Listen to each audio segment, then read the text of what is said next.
नमस्कार मित्रों। आज चिंतन में गायत्री का मनुष्य मात्र को अधिकार। कहा जाता है कि गायत्री का अधिकार केवल द्विजों अर्थात ब्राह्मणों, क्षत्रिय और वैश्य जातियों को ही है। इस प्रतिपादन में जाति का अर्थ केवल उसी परिवार में जन्म लेने वाले व्यक्तियों से है जो उपर्युक्त जाति के ही हों, परंतु ऐसा नहीं है। द्विजों को ही गायत्री के अधिकार का जहाँ प्रतिपादन प्राचीन शास्त्र ग्रंथों में किया गया है, वहाँ कुल या वर्ग विशेष में जन्म लेने वाले व्यक्तियों से ही नहीं है, बल्कि गुण, कर्म, स्वभाव से जो व्यक्ति अपने मनुष्य होने का प्रमाण देते हैं उनसे है। प्राचीन काल में उन्हीं व्यक्तियों को ब्राह्मण कहा जाता था जो गुण, कर्म, स्वभाव से अपने भीतर ब्राह्मणत्व विकसित कर लेता था। ब्राह्मण कहता है कि मैं किसी से याचना नहीं करता, न किसी को ठगता हूँ, न किसी की नौकरी करता हूँ, तो भी मुझे कभी दीन होकर रहना नहीं पड़ता, क्योंकि सुंदर वस्त्र, मधुर भोजन, श्रेष्ठ स्त्री, ये सब चमत्कार मेरे हृदय में नित्य स्फुरण करने वाली मेरे कुल की कामधेनु ब्रह्म विद्या स्वरूपिणी देवी के ही हैं। निर्धन होने पर भी सदैव संतुष्ट रहता है, असहाय होने पर भी महाबलिष्ठ होता है, उपवासी होने पर भी नित्य तृप्त रहता है, वही सच्चा ब्राह्मण है। जहाँ द्विज शब्द का प्रयोग आता है वहाँ द्विज के अर्थ है दो बार जन्म लेने वाला। एक जन्म तो माता के गर्भ से होता है, इस जन्म की दृष्टि से सभी प्राणी एक समान हैं। दूसरा जन्म है जब गुरु की प्रेरणा से मनुष्य अपने कल्याण के लिए प्रेरित होता है और मनुष्य जीवन को सार्थक बनाने की दिशा में अग्रसर होता है। गायत्री की भली प्रकार उपासना करने से ब्राह्मण सब भयों से छूटकर निर्भय हो जाता है। इस गायत्री की उपासना करके काश्यप, गौतम, भृगु, अंगिरा, अत्रि, भारद्वाज, बृहस्पति, शुक्राचार्य, अगस्त्य, वशिष्ठ आदि ने ब्रह्मर्षि पद पाया और इंद्र, वसु आदि देवताओं ने असुरों पर विजय पाई। गायत्री उपासना अनादिकाल से है, ऐसा वेदों में कहा गया है। इसके बिना ब्राह्मण की दुर्गति होती है।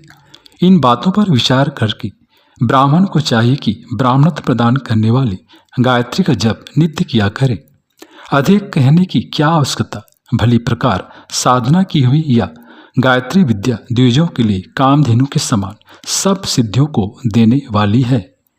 गायत्री जप से शुद्ध हुआ ब्राह्मण ही शुद्ध कहा जा सकता है। जो स्वयं शुद्ध हो चुका है वही दूसरों को भी शुद्ध कर सकता है। उपर्युक्त प्रमाणों से स्पष्ट हो जाता है कि गायत्री उपासना में किसी जाति विशेष की महत्ता का प्रतिपादन नहीं है। ईश्वरीय ज्ञान, वेद और उसकी उपासना के अधिकार से किसी भी मनुष्य को वंचित नहीं किया जा सकता। इन शास्त्र वचनों से तो इस सिद्ध तथ्य का प्रकटीकरण किया गया है कि जो अपने मानसिक, बौद्धिक एवं भावनात्मक स्तर को निर्मल बनाकर जितना ब्रह्मवर्चस्व प्राप्त कर लेगा, उसे उतनी ही अधिक, उतनी ही शीघ्र, उतनी ही उच्च स्तर की सिद्धि, सफलता मिलेगी। गायत्री उपासना का अवलंबन ग्रहण करने वाले को जप अनुष्ठानों की भांति ही अपनी मनोभूमि को परिसिद्ध करने की साधना में भी संलग्न होना चाहिए। ब्राह्मणेतर वर्ण ही गायत्री उपासना का लाभ उठा सकते हैं। उसकी चर्चा शास्त्रों में जगह जगह उपलब्ध होती है। हे युधिष्ठिर, संपूर्ण चंद्रवंशी, रघुवंशी तथा कुरुवंशी नित्य ही पवित्र होकर परम गति दायक गायत्री मंत्र का जप करते हैं।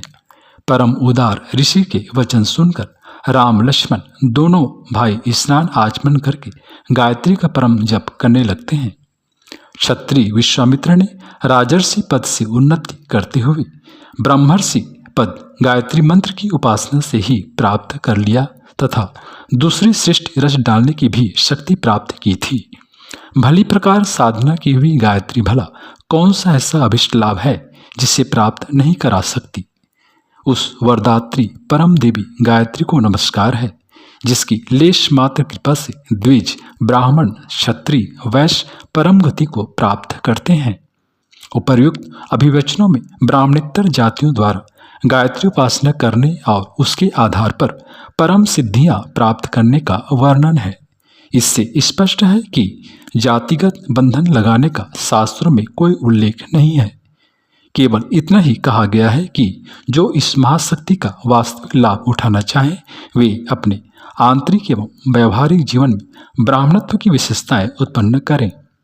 जो इस दिशा में प्रयत्न रहते हैं उन्होंने इतना कुछ पाया है कि स्वयं धन्य हुए हैं और दूसरों को धन्य बनाया है। जिन्होंने जब ध्यान तक ही अपने को सीमित रखा वे लौकिक जीवन की छुटपुट समृद्धियां प्राप्त कर सकने के स्वल्प लाभों से आगे बढ़कर कोई अधिक महत्वपूर्ण सफलता प्राप्त न कर सके।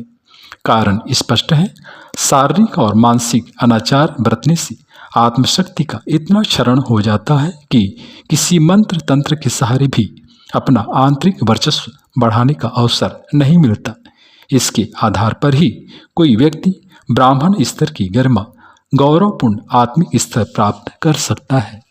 मित्रों, इसके लिए किसी प्रकार का कोई जाति बंधन नहीं है। मनुष्य मात्र आत्मशोधन आत्म परिष्कार का मार्ग अपनाकर गायत्री उपासना के समस्त लाभ उठा सकता है।